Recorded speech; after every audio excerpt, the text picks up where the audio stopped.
لا إله إلا الله لا إله إلا بسم اللہ الله. الرحمن الرحیم. حضرت ابو سعید خدری رضی اللہ عنہ رسول اللہ صلی اللہ علیہ وسلم کا ارشاد بیان فرماتے ہیں: الکبائر سبع، الاشراک باللہ وقتل النفس التي حرم اللہ الا بالحق وقذف المحصنہ والفرار من الزحف واکل الربا واکل مال الیتیم والرجوع الى الاعرابیہ بعد الہجرہ. کبیرہ گناہ 7 ہیں: اللہ کے ساتھ شریک کرنا، اس جان کو مار ڈالنا جس کو اللہ نے ناحق حرام کیا ہے، اور پاک دامن عورت پر تہمت لگانا، اور سخت لڑائی کے وقت میں بھاگنا، اور سود کھانا، یتیم کا مال کھانا، اور ہجرت کے بعد دیہات کی طرف لوٹنا. اس حدیث پاک میں جن کبیرہ گناہوں کا ذکر ہوا ان میں سے 2 پہلے ذکر ہو گئے: اللہ کے ساتھ شریک کرنا،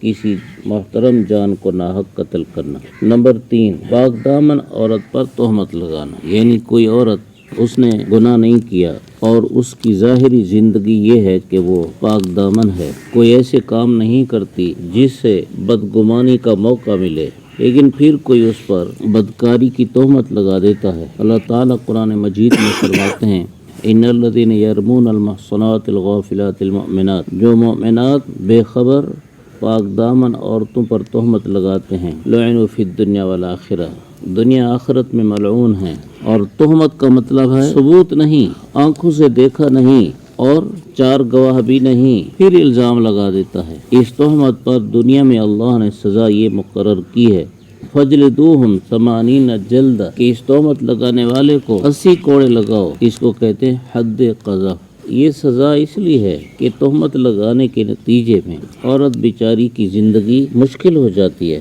پھر کسی کا اس کا رشتہ لینا بھی مشکل ہو جاتا ہے، اس لیے یہ بڑا گناہ ہے. دوسرا، جب سخت جنگ شروع ہو، ایسی حالت میں میدان جنگ سے بھاگنا، الفرار من الزحف، کبیرہ گناہ ہے. جیسے تاریخ بتاتی ہے کہ ہمارے دوسرے پاکستان یعنی بنگلہ دیش کے جدا ہونے کے وقت ایک ہندو فوجی کے سامنے 90,000 ہمارے فوجیوں نے ہتھیار ڈال دیے تھے. یہ میدان سے بھاگنا ہے، یہ ایسا جرم ہے جس کی معافی مشکل ہے. قرآن مجید میں ہے: فقد باء بغضب من اللہ، جو ایسے خاص موقع میں جنگ سے بھاگتا ہے یہ اللہ کا غضب لے کر واپس لوٹا ہے. تیسرا کبیرہ گناہ یہاں جو ذکر ہے، اکل الربا، سود کا کھانا، یہ بھی بہت بڑا گناہ ہے. چلو اس کا ذکر کل انشاءاللہ. الحمدللہ رب العالمین.